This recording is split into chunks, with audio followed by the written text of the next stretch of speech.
Olá! Hoje, então, a nossa aula é a respeito do metabolismo e da toxicologia do flúor. O flúor faz parte da nossa vida, da vida do cirurgião dentista, da equipe de saúde bucal. E vocês sabem, né, vocês viram nas aulas anteriores, que o flúor, ele começou com uma fama muito complexa, né, porque na verdade, lá na década de 30, quando começou a se observar os primeiros estudos de relação de proteção, o efeito protetor do flúor em relação à questão da cárie, o flúor era considerado um elemento absolutamente tóxico, né? Raticida, né? Um veneno para ratos e tudo mais, né? Então, sempre ele despertou uma desconfiança muito grande e uma apreensão no seu uso, que muitas vezes a gente vê ainda reflexos dessa apreensão ainda nos dias de hoje. Então, como nós sabemos que o uso do flúor é absolutamente seguro, se a gente entende o processo do metabolismo, do controle de toxicologia, como qualquer elemento farmacologicamente ativo, nós precisamos entender e conhecer como é que o flúor interage no nosso organismo e o que a gente precisa saber para trabalhar com o flúor com uma segurança muito grande, que hoje nós temos em função do nosso conhecimento. Então, essa aula é muito importante, pessoal. Todas as aulas são, mas na verdade essa é muito importante, porque essa dá um embasamento científico porque a gente precisa saber da questão, da relação do flúor com o nosso organismo. Ok? Vamos lá. Bom, os veículos de administração do flúor, vocês sabem, eles podem ser classificados em sistêmicos e tópicos. Claro que essa classificação, ela vem também daquele momento onde não se sabia bem como é que era o mecanismo de ação do flúor, se achava que o mecanismo de ação poderia ser sistêmico ou poderia ser tópico. Hoje a gente sabe que o nosso mecanismo de ação anticariogênico, ele é tópico, né? Mas de qualquer maneira, para o entendimento da gente, fica e até agora nessa aula de toxicologia, é importante a gente separar, porque os sistêmicos são aqueles veículos de administração que a gente realmente deglute, né? Que é o flúor na água, é o flúor nos comprimidos, que vocês viram já nas aulas anteriores, o flúor no leite, algumas iniciativas de flúor no leite, flúor no sal, aí tem flúor no açúcar, tem toda uma série de iniciativas de colocar o flúor de uma maneira sistêmica, né? Também advindo muito daquela época que se achava que o flúor importante era o flúor sistêmico, porque naquela época se achava que o flúor participaria da composição do esmalte, né? E aí, dessa forma que seria, então, a sua ação. E hoje a gente sabe que não, que na verdade a ação é tópica, né? Mas, de qualquer maneira, a gente sabe que a gente tem o flúor sistêmico e tem o flúor tópico, que é aquele que vai ser só colocado topicamente sobre os dentes, mas que também pode ser deglutido. E, na verdade, na questão de toxicologia, aqui é que mora o perigo, né? Porque, na verdade, nós temos compostos com uma concentração muito mais alta de flúor e que realmente esses produtos é que podem levar a uma toxicidade, né? Então, por isso é importante a diferenciação. Então, no tópico nós teríamos os dentifrícios, né? Nós teríamos as soluções para bochecho, nós teríamos o flúor de aplicação profissional, o gel, né? Aqui o verniz, aqui as espumas. Então, a gente tem a possibilidade de ter muitos produtos com a concentração bem mais alta de flúor na sua composição. Bom, então vamos ver como é que nesse esquema a gente vai, então, imaginar, né? Vai elaborar como é que acontece essa rota de metabolismo do flúor no nosso organismo. Então, aqui vocês têm a cavidade bucal, então o flúor entraria pela cavidade bucal, seria absorvido no trato gastrointestinal, nessa absorção ele vai então para o plasma sanguíneo, e o plasma sanguíneo então distribui para os tecidos mineralizados e para os tecidos moles. Tá? Saibam que 95%, vamos mais ou menos assim, entre 90% e 100% do flúor que a gente consegue, então, absorver, ele vai para os tecidos mineralizados, tá? E o restante, uma quantidade pequenininha, vai para os tecidos moles.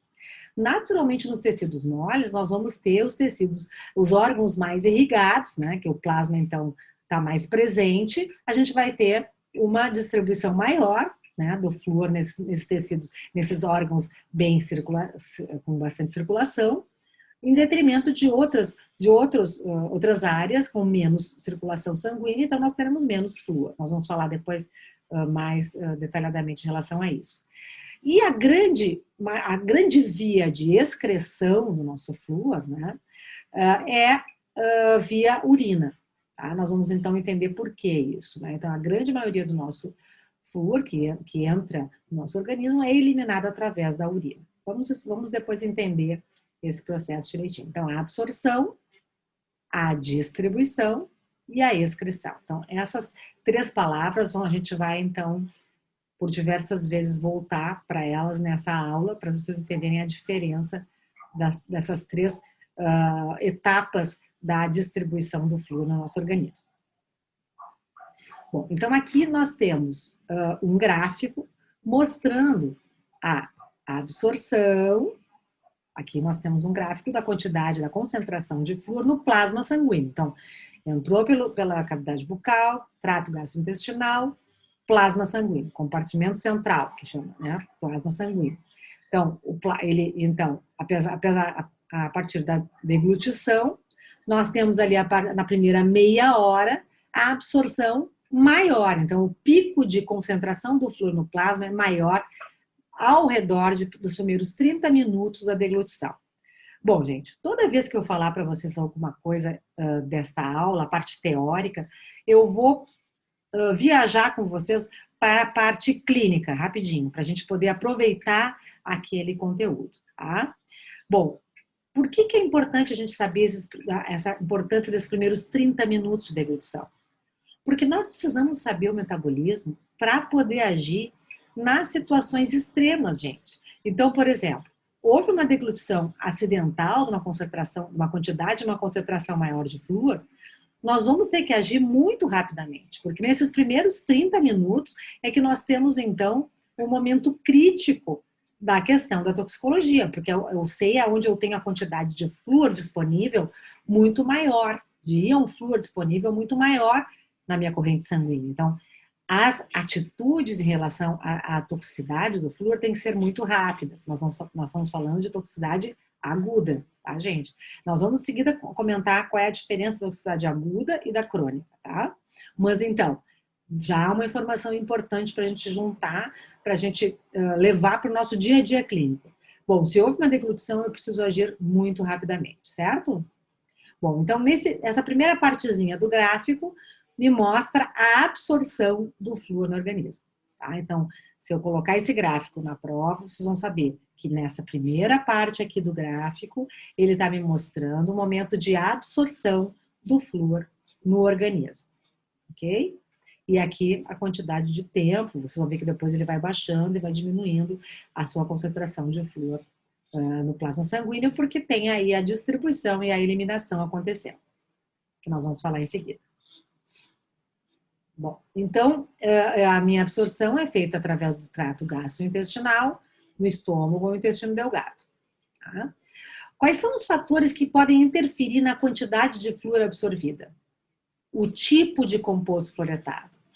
Gente, nós vamos ter compostos que são menos solúveis, ou seja, eles são menos degradados. Então, os compostos menos solúveis, eles são mais seguros, vocês entendem? Porque o problema nosso em termos de toxicidade é o flúor iônico livre. Então, se eu tenho um composto que é mais encorpado, que é mais fechado, que é menos solúvel, eu tenho mais segurança. Quando eu tenho um composto que ele rapidamente se ioniza, ele fica mais biodisponível, esse íon flúor, nós temos mais problema. Então, vamos agora levar para o dia a dia, né? Para a gente começar a se familiarizar com os compostos de flúor. Então, fluoreto de cálcio, fluoreto de magnésio, fluoreto de alumínio, menos solúveis.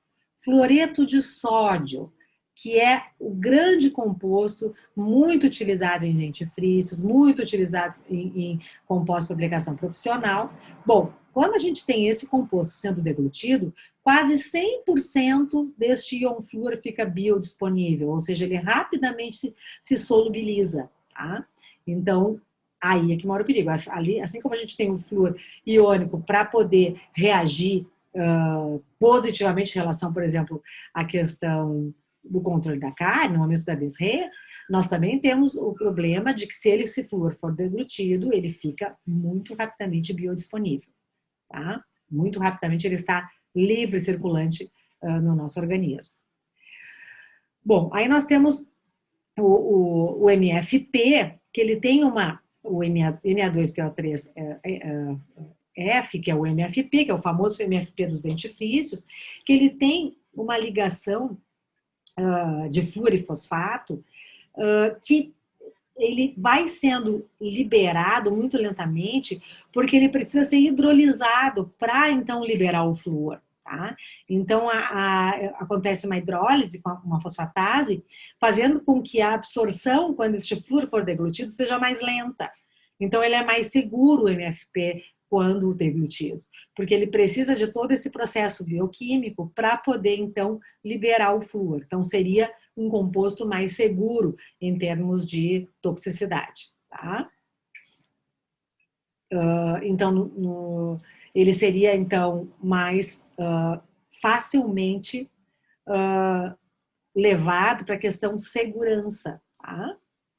Então, são os compostos que vocês vão precisar, então, ter mais familiaridade. Bom, a gente começa a juntar informações importantes. Eu só fechar mais uma informação. Bom, quais são as informações importantes que eu disse para vocês até agora? Várias, mas assim, para a gente levar para o dia a dia clínico. Primeira meia hora é a meia hora crítica na questão controle de toxicidade. Vamos cuidar do tipo de composto que a gente vai estar utilizando para saber que tipo de segurança nós temos no seu trato. Outra informação importante, pessoal, que agora vai então, novamente, aquela informação que vai para o dia a dia clínico rapidamente, tá? Quando o paciente que está recebendo este flúor, vamos pensar numa aplicação profissional, que nós estamos com uma uma concentração de flúor muito mais alta do que, por exemplo, dentifrício ou água, né? Mas mesmo o dentifrício é importante da gente considerar, tá? Bom, quando o paciente está em jejum, tá? Este flúor que vai ser deglutido, ele pode ficar 100% biodisponível, tá? É quase que semelhante a uma administração intravenosa, pegar o flúor e botar direto na rede sanguínea, tá? Então, tenhamos cuidado para nunca administrar flúor num paciente em jejum, tá? Porque o estômago vazio faz com que aquele flúor que ficar disponível no organismo, que for absorvido, vai ficar 100% biodisponível, ou seja, 100% deste flúor vai poder levar uma toxicidade para esse paciente da gente, tá? Quando a gente tem uma ingestão concomitante de alimentos, ou quando a gente tem uma situação do paciente vir alimentado, a gente vai ter uma menor absorção. Então, uma maior segurança no trato com a questão de toxicidade. Mais uma informação que a gente somou. Bom, então aqui tem um experimento que exemplifica bem essa questão, tá? Então, neste experimento, essa administração do flúor era feita em situações diferentes. Como controle, nós temos a via intravenosa, ou seja, aquele composto de flúor sendo injetado diretamente na corrente sanguínea. Então, estão aqui os triangulinhos, tá? Vamos seguir essa linha aqui com os triângulos e nós vamos, então, ver que essa aplicação faz com que rapidamente a minha concentração de flúor no plasma sanguíneo aumente bastante, ali ao redor da primeira meia hora, e aí depois, então, ela vai sendo distribuída e eliminada, né, como normalmente é. Bom, vamos agora comparar com uma administração de via oral deste produto de flúor em jejum. Olha lá, as bolinhas. Vai lá, observa como é muito semelhante à questão da aplicação intravenosa. Então, nós ficamos com o flúor absolutamente disponível, né, e fazendo uma rota muito semelhante se eu tivesse injetado direto na corrente sanguínea este flúor. Então, vamos ter cuidado com essa questão. Bom, quando ele é administrado já com um copo de leite, tá, E vamos lembrar que o leite, a gente tem muita concentração de cálcio, né? A gente sabe que o cálcio e o flúor se atraem com muita facilidade, né? Um muito eletronegativo, outro eletropositivo, então rapidamente se atraem e formam fluoreto de cálcio, lembra? Um composto menos solúvel. Então, o que a gente tem? Olha a diferença do pico, olha que veio aqui para baixo, né? Então, copo de leite já fez essa diferença. Bom, vamos melhorar ainda a questão. Vamos botar esse copo de leite junto com o café da manhã com compostos ricos em cátions, né? O que vai acontecer? Quase não se tem pico de absorção de flúor no plasma. Então, essa seria a situação mais segura da gente poder fazer a nossa aplicação de flúor, considerando que o paciente vai deglutir naturalmente, né? Quer dizer, isso aqui o paciente está deglutindo um produto de flúor. Né? Claro que no nosso caso, nas aplicações de flúor, nós vamos reforçar bastante com vocês, nós vamos ter que ter bastante cuidado para que esse paciente não faça a ingestão deste alimento, né?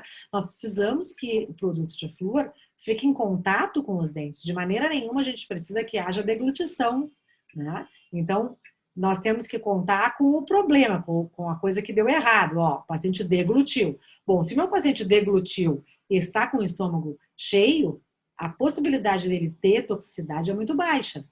Tá? Então, nunca a gente vai preconizar que haja a deglutição, naturalmente. Agora, nós temos que trabalhar com segurança. Entende?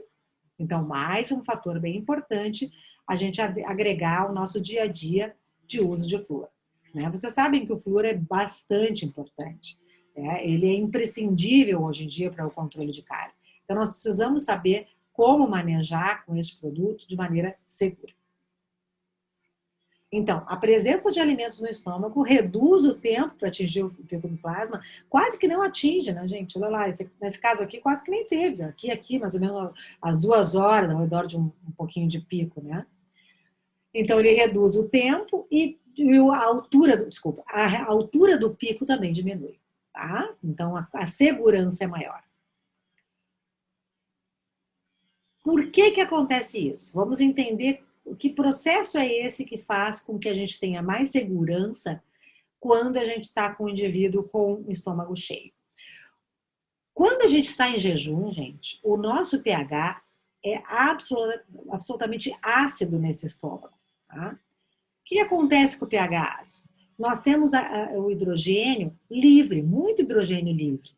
E a capacidade desse hidrogênio livre, que é um cátion, se unir ao flúor é muito grande e formar o ácido fluorídrico, o famoso ácido fluorídrico, que é muito permeável às membranas biológicas, muito permeável à mucosa gástrica. Então, ele permeia essa membrana com muita facilidade, fazendo com que a absorção aumente. Então, o que acontece?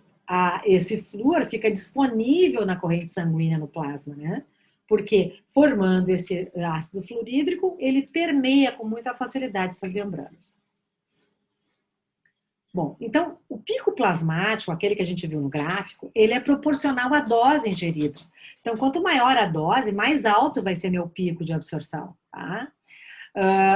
30 minutos após a ingestão, também esses 30 minutos normalmente acontece, mas também é uma coisa que independe da dose. 30 minutos após a ingestão, eu normalmente vou ter o meu pico. Só que esse pico ele pode diminuir, ser menorzinho, em função da questão de ter uma dose menor.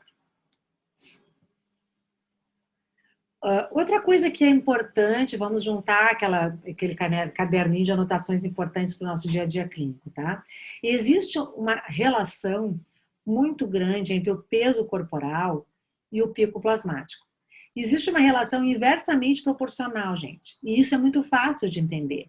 A volumetria, imaginem uma criança pequenininha, 1,30 m e vamos dizer que seja uns 15 quilos. Compara com um adulto de 1,70 m e 90 quilos. A volumetria, a concentração de volume sanguíneo nessa criança vai ser muito maior do que no adulto, relacionando o seu peso e o seu volume sanguíneo. Então, a facilidade de distribuir essa concentração de flúor no plasma num adulto é muito maior do que numa criança. Fica mais concentrado ali o flúor que vai ser ingerido. Então, Um fator bem importante também. Olha só, quando nós atendermos crianças pequenas com atividade cariogênica, a gente precise entrar com fluoroterapia, vamos ter cuidado com essas crianças com peso muito pequeno, porque essa criança vai ter essa relação que a gente está falando aqui, inversamente proporcional. Em tudo que uma criança deglutir, comparada àquele adulto de 90 quilos, vai ser muito mais complexo na criança do que no adulto. Né? Porque a gente rapidamente vai ter esse flúor com mais disponibilidade na criança. Então, existe essa relevância clínica a mais, né? Aquelas que a gente já, somando aquelas que a gente já conversou. Tá?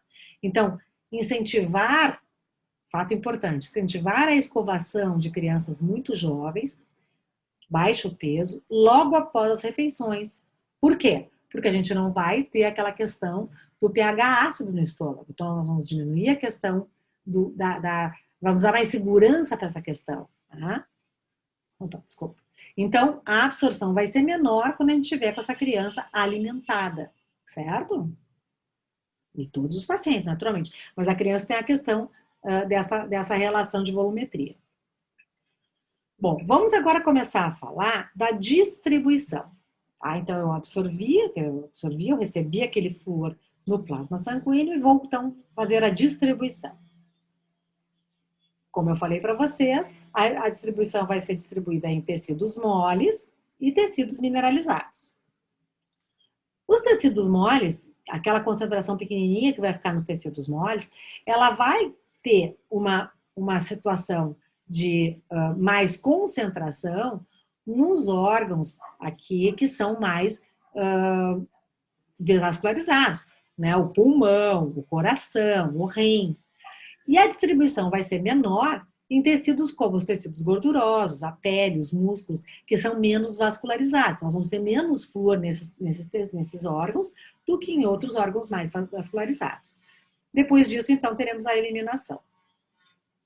Então, mais vascularizados, coração, rins e fígado.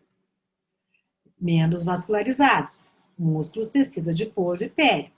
São exemplos de tecidos vascularizados e menos vascularizados, tá, gente? Nós não estamos aqui colocando todos os órgãos do corpo, nós estamos colocando alguns exemplos, ok?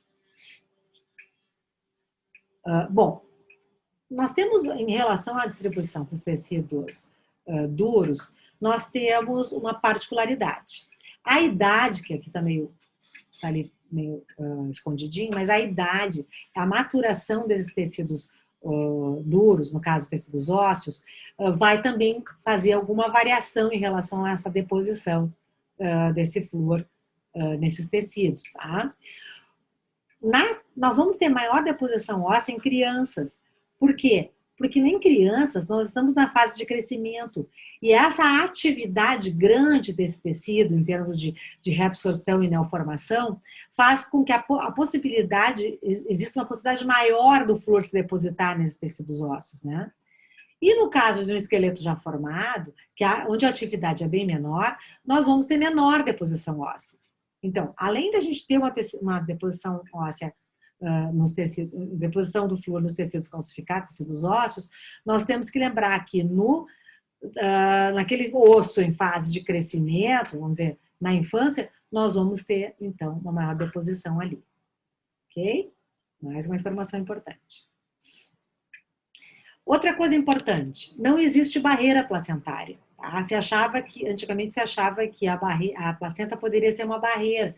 Então, é muito difícil eu ter fluorose, ter toxicidade crônica em dentes descidos, porque a placenta funcionaria como uma barreira, em que os tecidos estariam sendo formados durante a fase intrauterina, então nós não teríamos fluorose, por isso que a placenta seria uma proteção. Hoje em dia se sabe que não, tá? Que todo o flúor ingerido pela gestante será transferido para o feto e depositar os tecidos duros em fase de mineralização, inclusive dentes, né? Ossos e dentes. Tá? Então, não existe uma relação direta do que tem de concentração de flúor no plasma da mãe e no plasma, então, do feto. Vamos falar agora, então, sobre a eliminação, gente. Tá? Sobre a eliminação. Bom, a eliminação, como eu falei para vocês, a grande maioria dessa eliminação é feita através da urina. Tá? Nós temos também a eliminação por fezes. Lembra daqueles compostos que a gente tem que são menos solúveis? Por exemplo, fluoreto de cálcio. Fluoreto de cálcio geralmente é eliminado em fezes. Todo esse composto que não vai se dissociar, que não vai ionizar, ele acaba, então, sendo eliminado via fezes, mas é uma concentração bem pequena. A grande maioria é eliminado por urina. Tá? Então, a urina é a principal via de eliminação e ela pode ser um marcador biológico para medição de toxicidade. Vamos entender por que disso, tá? Em seguidinho. Quais os fatores que podem influenciar, então, essa eliminação do flúor pela urina? Tá? Então, a taxa de filtragem glomerular, o quanto este rim está conseguindo filtrar esse plasma que, então, pode virar, então, a urina. O fluxo urinário, a quantidade de urina, então, que vai estar sendo formada. E muito importante, gente, o pH, voltando à história, né? O pH no fluido tubular. Bem importante. pH no fluido tubular. Vamos entender como é que acontece esse processo. Bom, a taxa de filtragem glomerular, desculpa. Quanto maior essa taxa de filtragem, maior é a eliminação do flúor ingerido. Então, quanto mais eu consigo filtrar esse sangue que chega ali, né, ele passa a ser eliminado, esse plasma, mais filtrado, quanto maior a minha taxa de poder de filtragem. Tá?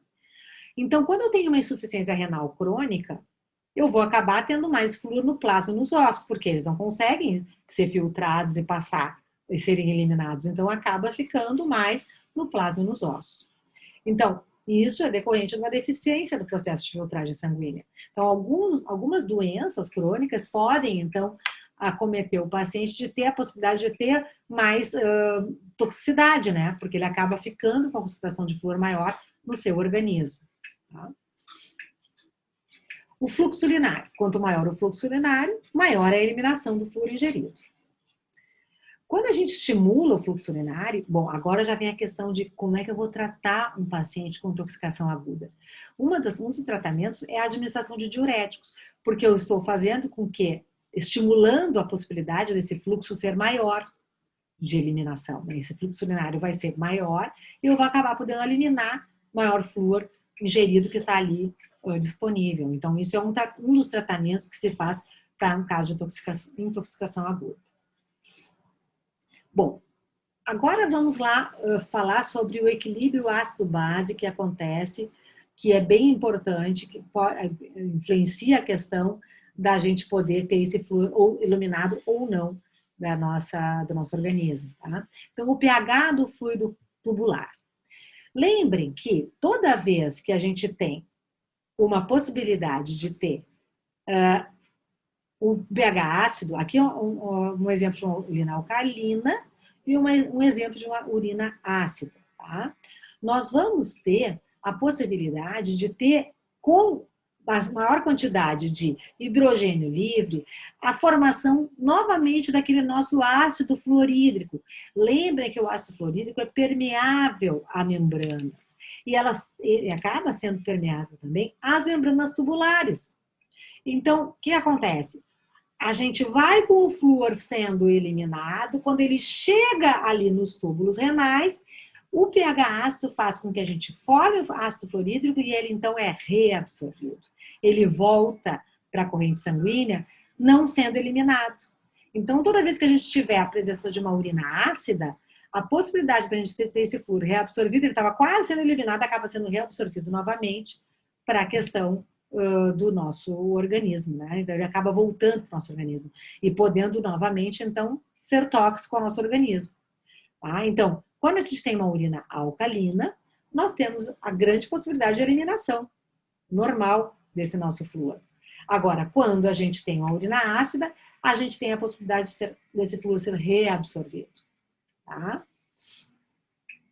Então, de 10 a 90% do flúor que chega aos tubos renais pode ser reabsorvido devido à acidez do fluido tubular. Então, a gente acha que vai conseguir eliminar esse produto, esse íon, e ele acaba, então, se juntando aos hidrogênios livres e sendo reabsorvido. Outro fator importante que a gente tem que considerar na questão toxicidade. Tá? Quando é que a gente tem este problema de pH acontecendo? Tá? Vamos ver a relação, o que pode então determinar em cada situação. Quando a gente tem componentes da dieta, e esse componente da dieta, a dieta é vegetariana, nós vamos ter um pH alcalino na nossa urina. Então, o que vai acontecer com o pH alcalino? A eliminação deste flúor vai ser maior. Então, é um efeito protetor da dieta vegetariana. Bom, agora não é um efeito protetor. A altitude. No caso de grandes altitudes, normalmente se tem essas pessoas, essas populações, tem um pH da urina muito ácido. Então, vou dar um exemplo bem claro para vocês. Vamos dizer que a gente examine agora a população de Porto Alegre em termos de fluorose, que seria a toxicação crônica pelo flúor, né? Então, vamos comparar uma cidade como Porto Alegre, mais ou menos ao nível do mar, e vamos comparar uma cidade como Gramado, né, com uma altitude muito grande comparando o nível do mar, né? Com o mesmo conteúdo de flúor na água e acesso a produtos, a gente comparando essas duas cidades, provavelmente nós vamos ter uma prevalência de fluorose maior em Gramado do que em Porto Alegre, justamente por isso, porque nas grandes altitudes a tendência de que essa urina ácida interfira na questão da reabsorção do flúor, o flúor volta para a corrente sanguínea e acaba, então, determinando a possibilidade de se ter, por exemplo, fluorose. Tá? Então, isso é bem importante. Existem alguns medicamentos que também interferem na questão acidez, tipo a urina alcalina ou urina ácida, e dependendo, então, da interferência, nós podemos também ter interferência nessa questão. E algumas desordens metabólicas respiratórias também podem ocorrer, podem ocasionar diferenças nesse pH do fluido tubular. Ok? Bom, então nós vamos ter o pH interferindo na absorção, no caso do estômago, e na eliminação, no caso do pH ácido nos túbulos renais. Ok? Então, no pH ácido do estômago, nós teremos maior absorção. E no pH ácido nos túbulos renais, nós teremos menor eliminação, porque nós temos uma reabsorção. Né? Então, ele volta para a corrente sanguínea. Ok?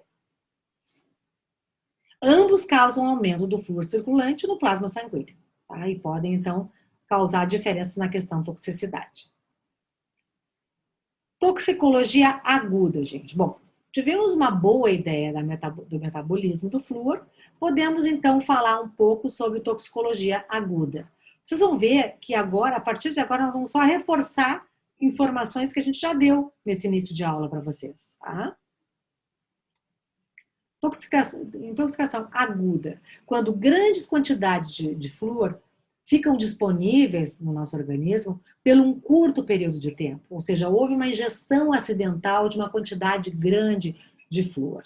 Tá?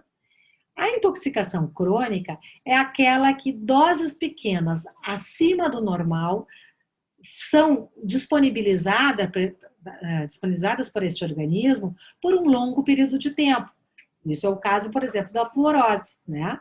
Na fluorose, a gente tem a possibilidade de ter este flúor ali disponível por uma quantidade grande de tempo, por exemplo, no caso da fluorose, durante o período de maturação do esmalte dos dentes. Nós vamos ver na aula que vai seguir esta. Tá? Então, profissionais da odontologia devem conscientizar-se do potencial tóxico do flúor e assegurar-se da sua utilização de modo a promover os seus benefícios com o mínimo risco de causar efeitos adversos aos pacientes. Então, é obrigação dos profissionais de odontologia entender o metabolismo do flúor e aí, então, saber controlar a questão da toxicidade. Bom, aqui tem é um trabalho já bem antigo, só para vocês terem uma ideia, isso foi um acompanhamento de queixas de envenenamento do flúor nos Estados Unidos, por flúor nos Estados Unidos. Vocês veem a grande quantidade de casos, né, nesses anos aqui de 89 a 92. Tá? Então, a ausência de uma intoxicação, intoxicações menores, moderadas, graves e inclusive relato de morte. Tá? Então, para vocês terem uma ideia que a gente lida com a possibilidade de ter intoxicações de várias ordens, assim, né? Inclusive podendo levar à morte. Em relação a essa revisão de casos, essa revisão não, revisões anteriores a essa descrição aqui de 65, né, foi estabelecido que a dose que seria uma dose certamente letal seria uma dose que giraria em torno de 32 a 64 miligramas de flúor por quilo de peso.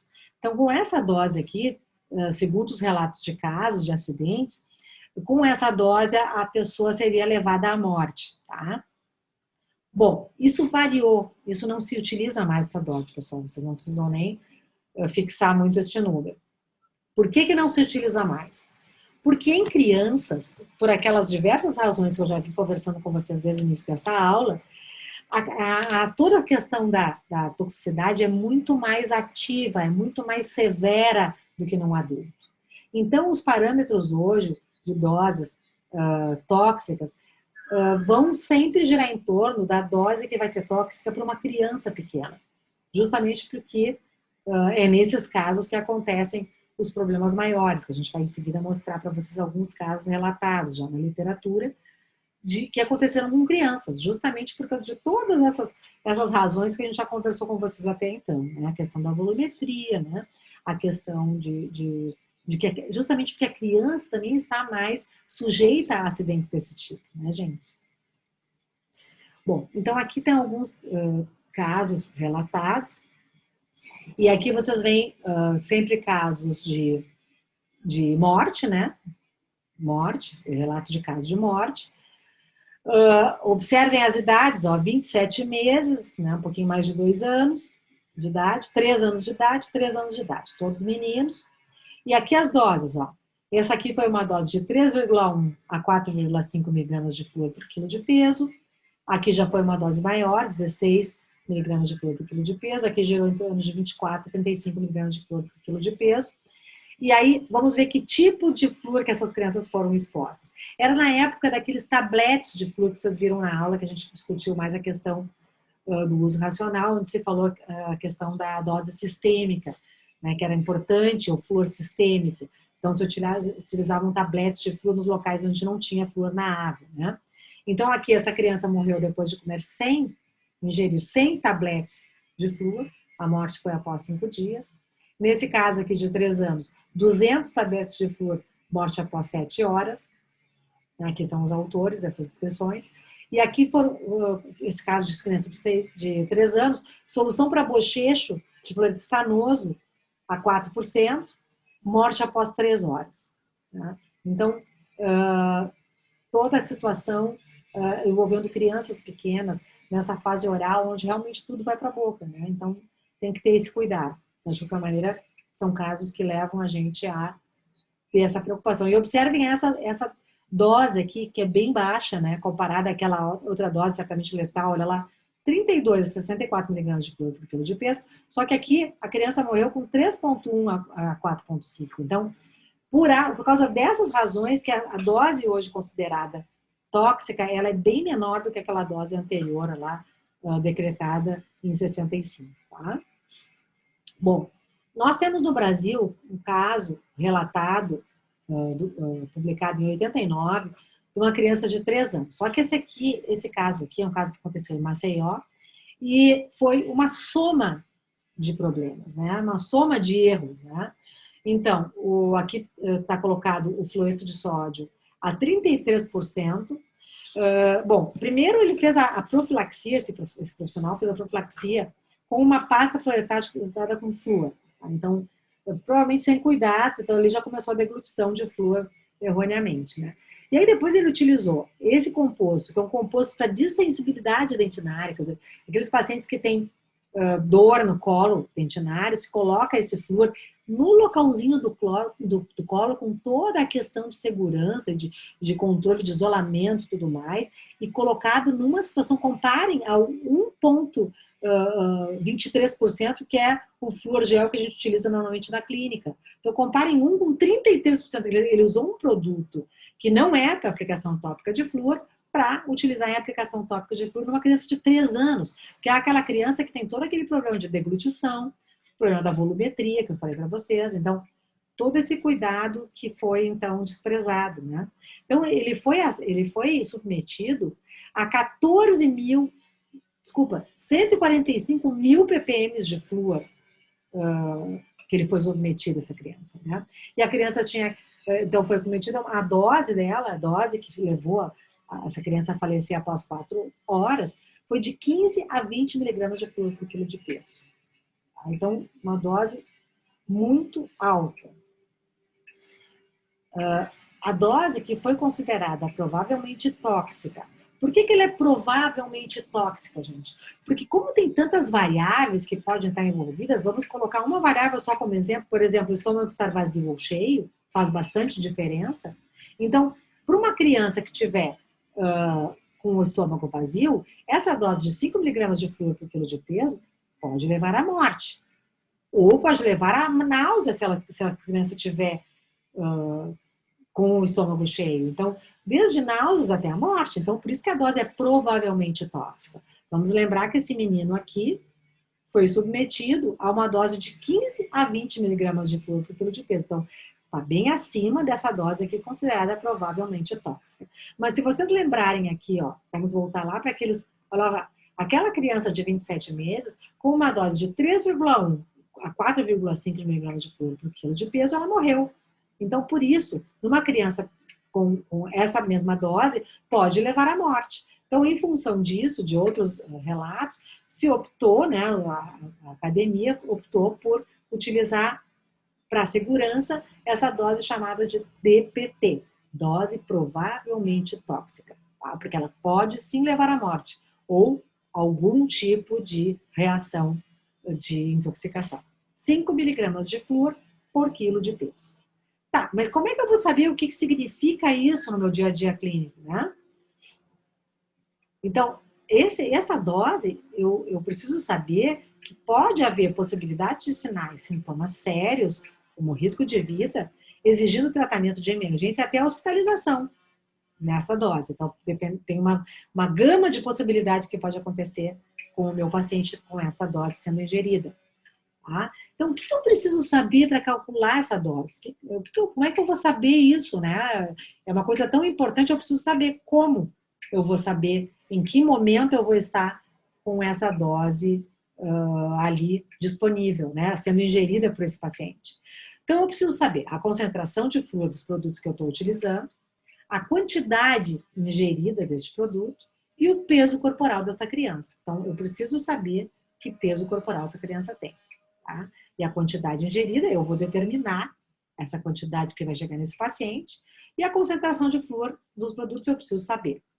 Então, vamos a uma tabelinha simples ali, vamos pegar os problemas, as coisas mais, os produtos que são mais problemáticos para essa questão de toxicidade. Vamos à solução para bochecho, gente, tá? Então, vamos pegar uma solução para bochecho que a gente tem acesso. Tá? Que os pacientes têm acesso com facilidade lá no supermercado, que seria, por exemplo, essa dose de bochecho, de fluoreto de sódio a 0,05%. Tá? Bom, uma criança de 10 quilos, vamos ter uma ideia de o que é uma criança de 10 quilos. Nós podemos estar com uma criança entre 10 e 20 quilos, se ela vai começar no meu consultório com 2, 3 aninhos, eu posso ter crianças tanto de uma idade quanto de outra, aqui ao redor, nessa faixa aqui, né? Então, eu preciso, então, ter uma ideia da quantidade, do peso dessa criança para poder saber que segurança eu estou tendo no trato com essa criança. Então, vamos voltar novamente para aquele bochecho ali. 215 ml desse bochecho, gente, e vamos lembrar que às vezes os bochechos, esses comprados, eles têm gosto bom, né? Então, pode acontecer dessa criança deglutir 200 ml com uma certa facilidade. Então, tem que ter cuidado. Se nós, por acaso, formos receitar bochecho de fluoreto de sódio, tá? O bochecho de flúor em geral, tá? Para um adulto em casa, tá? Onde eu vou prescrever, eu preciso que ele faça um bochecho de 0,2% diário. Vamos dizer que eu estou com um problema, eu quero incrementar essa questão. Nós vamos discutir depois na aula. Na verdade, vocês já discutiram, né? Já tiveram a aula de uso racional de flúor, já tem disponível a aula para vocês assistirem. Vocês vão ver que hoje em dia é muito difícil a gente. Tem alguma situação específica que a gente pode receitar bochecho, mas isso já é meio passado, assim, porque hoje em dia a gente tem esse bochecho muitas vezes sendo substituído pelo uso de dentifrício mesmo no diário, né? Mas, de qualquer maneira, vamos colocar situações que a gente precisa saber para poder, então, entender esse processo, tá? Toda vez que eu for receitar um bochecho, eu vou fazer com que esse bochecho seja manipulado, a solução seja manipulada para o meu paciente. É minha obrigação eu diminuir a quantidade de ml disponível para este adulto. Tá? Eu não sei como é que é a situação da casa dele. Ele pode ter crianças, ou eu vou perguntar se essas crianças estão ali morando com esse paciente. Então, eu preciso não só reduzir a quantidade de ml disponível nesta casa, vamos dizer, eu vou fazer essa recomendação de 100 em 100 ml, por exemplo, que eu vou estar trabalhando com bastante segurança, tá? E vou ter que colocar na minha receita que ele vai ter que deixar essa solução livre do alcance de crianças, tá? Livre do alcance de crianças. Então, justamente porque se eu não coloco essa informação na receita, mesmo que não seja o teu paciente que tenha feito uso, quer dizer, a criança pequenininha de 2 anos pegou a solução e deglutiu, o responsável por essa deglutição é o profissional que receitou essa solução e não colocou essas informações importantes para serem colocadas no rótulo dessa solução, tá, gente? Então, mesmo que não seja para criança, que eu estou preconizando, até porque para crianças dessa idade, né, com este peso, né, a grande maioria delas, nós não vamos nunca receitar bochecho, porque a criança não tem aquele controle motor para bochechar e cuspir, porque ela não pode, ela vai bochechar, ela vai deglutir. Então, a gente nunca vai recomendar bochecho para criança pequenininha, de 2, 3 anos, até os 4 anos, até antes dos 5 anos, a gente não pode fazer esse tipo de preconização, tá? Então, de qualquer maneira, nós vamos ter cuidado com isso. Então, geralmente, isso aqui é para recomendação para o adulto que vai ter esse bochecho disponível em casa, tá? Para saber que é uma coisa muito séria ele estar com esse bochecho disponível ali. Bom, no caso do freto de estanho, que ele não é tão hoje recomendado, mas com 50 ml nós teríamos já um ADPT em crianças de 10 quilos e com 100 ml nós teríamos uma ADPT em crianças de 20 quilos. Tá? Então, esse quadrinho vai ser sempre bom vocês consultarem em dúvidas, né? Certo? Bom, no dentifrício, o que eu vou ter de problemas com dentifrício em relação àquela criança de 10 quilos ou a criança de 20 quilos, tá? Quando eu tô, aqui estão os elementos que podem estar contidos os compostos que podem estar contidos nesse dentifrício, fleto de sódio e MFP, lembra que o MFP tem aquela questão de mais segurança, né? Mas, de qualquer maneira, a gente tem que ter pelo menos uma deglução de metade de um tubo de pasta, que na verdade tem ao redor de 100 gramas, ou aqui, no caso da criança de 20 quilos, nós teríamos quase que o tubo inteiro sendo deglutido. Gente, isso não acontece, não tem relato na literatura. Por quê? Porque o dentifrício ele tem outros conteúdos, outros produtos que são contidos ali, que vão fazer com que essa criança tenha ânsia de vômito muito antes de chegar a essa quantidade deglutida. Então, isso aqui é só para vocês terem uma ideia, né? Isso em relação à toxicidade aguda, gente, tá? Nós sabemos que o dentifrício é bem importante, nós vamos reforçar na aula próxima com vocês, que é a questão da importância do dentifrício sendo controlado para a questão fluorose, porque a concentração de flúor que eu preciso ser deglutido para que se tenha uma fluorose é bem menor do que no caso da toxicidade aguda, tá? Aqui nós estamos falando de toxicidade aguda, tá? Não é? Então, para a toxicidade aguda, o dentifrício é muito seguro, não precisamos nos preocupar. Bom, onde é que mora o perigo? Nos tabletes, que são aqueles que eu falei para vocês que eram utilizados antigamente, que hoje em dia não são utilizados, só que assim, não são utilizados. Vamos abrir um parênteses. Tem muito pediatra que receita ainda vitamina com flúor para as crianças. Por favor, nosso papel, colocar bem claro para esses pais que hoje em dia não se preconiza tabletes com conteúdo de flúor para ser administrado em crianças pequenas. Primeiro, porque não tem a menor necessidade, e segundo, que nós vamos ter uma situação de um elemento com muita possibilidade de toxicidade disponível em casa, sem a menor necessidade para a questão deixar os dentes mais fortes, né? Deixar os dentes mais livres da cárie. Não, isso não é hoje preconizado. O flúor que a gente tem na água, nos dentifrícios fluoretados, e o flúor que a gente vai possibilitar numa aplicação profissional, no caso do paciente ter atividade querogênica, é absolutamente suficiente. Não se deve deglutir flúor, vitaminas de flúor em crianças pequenininhas dos 6 anos de idade, certo? Bom, tanto para a questão fluorose, toxicidade crônica, como para a possibilidade de intoxicação aguda, se a gente tem a deglutição, olha ali a quantidade, ó. 100 tabletes, 200 tabletes, 200 tabletes, 400 tabletes em criança maior, tá? Então, não tem a menor necessidade da gente ter esse tipo de elemento em casa, de composto em casa, de produto. Bom, onde é que mora o perigo? Aqui, na aplicação profissional. Tá? Então, aqui nós temos o caso do gel, que é o produto mais utilizado para aplicação profissional, o gel de fluorofosfato acidulado, que é o mais utilizado, ou o fluoreto estanoso, tá? Que não é tão utilizado assim. Vamos pegar a linha de cima, que é o mais utilizado no diário, e é o que vocês vão utilizar aqui na clínica, aqui no hospital de ensino odontológico. Com 4 ml, gente, sabe o que é 4 ml? É menos que um DAPEN. É onde vocês vão usar aquele DAPENzinho de plástico que vocês vão usar para colocar o flúor gel. Então, eu não chego a encher todo, porque ali ele tem 5 ml, né? Normalmente. 5 de um lado e 3 ml do outro. Então, do lado dos 5 ml, a gente não enche todo e a gente já pode ter uma DPT numa criança de 10 quilos. Que dependendo da constituição da criança, pode ser uma criança de 2, 3 aninhos. A minha filha foi prematura e ela com 2 anos, quase 3, ela tinha 10 quilos. Né? Então, numa criança bem pequenininha, ela pode estar em idade de ir ao dentista, pode estar em idade de ter disponível esses 4 ml ali para ser deglutido todo. Aí, vocês sabem que o gel ele tem aquele gostinho ali adocicado. Claro que tem a questão da acidez também, que às vezes também ajuda na questão de não deglutir, mas de qualquer maneira estamos com um elemento tóxico ali disponível. Com 8 ml, uma criança de 20 quilos, que essa criança sim já é uma criança que certamente já está no dentista, na cadeira do dentista sendo atendida, a gente pode ter uma DPT. Então, vamos ter bastante cuidado na hora de fazer uma aplicação profissional de flúor, gente. Primeiro, vamos lembrar, esta criança precisa da aplicação de flúor. Tá? Muitas vezes, a criança com atividade de cárie. Então, nós precisamos, primeira coisa, essa criança vai ter que chegar ao consultório no estômago cheio.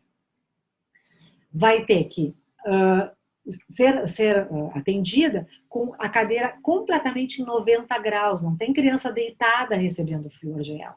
Criança em 90 graus, o sugador potente, nós vamos aplicar o flúor numa arcada, com o sugador de saliva trabalhando o tempo inteiro, tirando excesso. Esta criança vai depois cuspir com muita vontade para tirar todo o flúor que ficou ali, e aí que nós vamos fazer a arcada inferior, da mesma forma, isolamento, sugador de saliva grudado ali para tirar o excesso, e depois cuspir, tá? Então, são recomendações que precisam ser sempre lembradas, né? É nossa responsabilidade. Nós vamos colocar uma quantidade pequena de flúor, não precisa muita coisa, uns 2 ml, 2,5 em cada arcada, com muito cuidado, sugando bastante. Depois, nós já sabemos, pela aula de uso racional, que nós não tem problema nenhum nós lavarmos bem a boca desse paciente depois dessa aplicação, para novamente ele cuspir e com o sugador também tirarmos o excesso deste flúor que ficou ali disponível, certo? Então, eu não vou fazer aplicação profissional de flúor porque eu tenho medo da toxicidade. Não, não tem isso. Temos que lançar mão do flúor profissional em crianças, sim, temos. Só que vamos ter que ter cuidado, tá? Para que não haja deglutição. Porque assim, vamos cuidar para não utilizar moldeiras, né? Que muitas vezes o comerciante lá, o cara da dentária, quer nos vender a moldeira para aplicação de gel. A moldeira, ela é um trambolhão na boca da criança. Olha só, a moldeira somado com a acidez do flúor provoca muita salivação nessa criança, né? Às vezes a gente não tem acesso para sugar direitinho, que as moldeiras às vezes são colocadas unidas, a superior e a inferior, com dificuldade, a gente tem de colocar, dificultando a questão do sugador nessa cavidade bucal. Então, vamos não usar moldeira, porque a possibilidade de deglutição, de formação de saliva, e essa saliva com muito flúor ali a mais, esse pode ser deglutido, aumenta muito mais a possibilidade da deglutição. Então, vamos fazer rolinho de algodão, sugador de saliva, numa arcada, embebe todas as faces com flúor gel, fio dental nas proximais.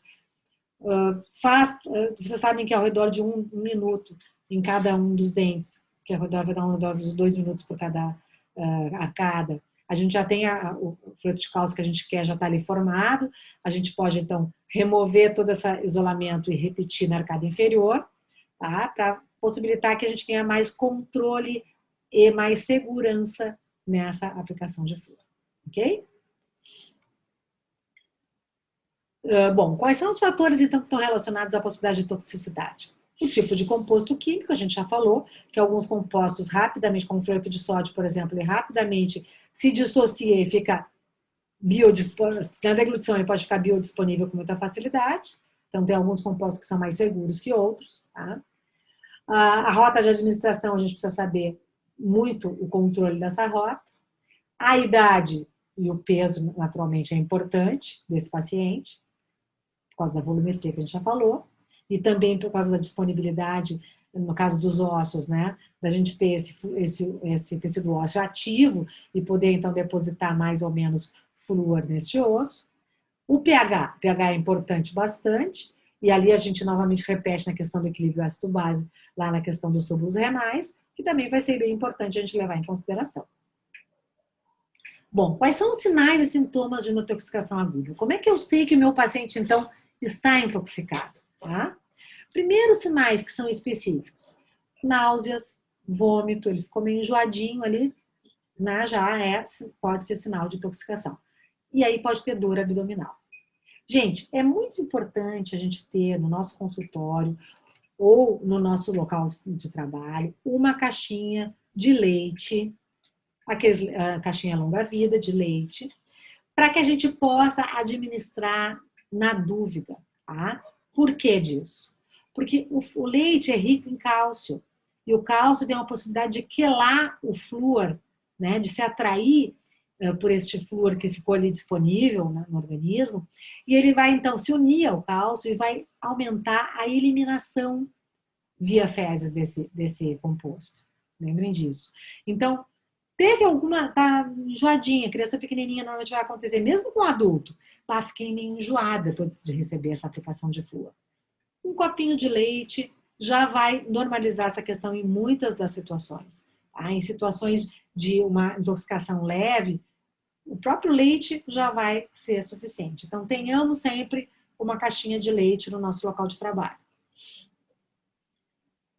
Então, esses sinais vão acontecer, lembrem, minutos após a ingestão. Lembrem, o pico de absorção do flúor no plasma é ao redor de 30 minutos. Então, a nossa atividade em relação a contrapor essa intoxicação tem que ser muito rápida, ok?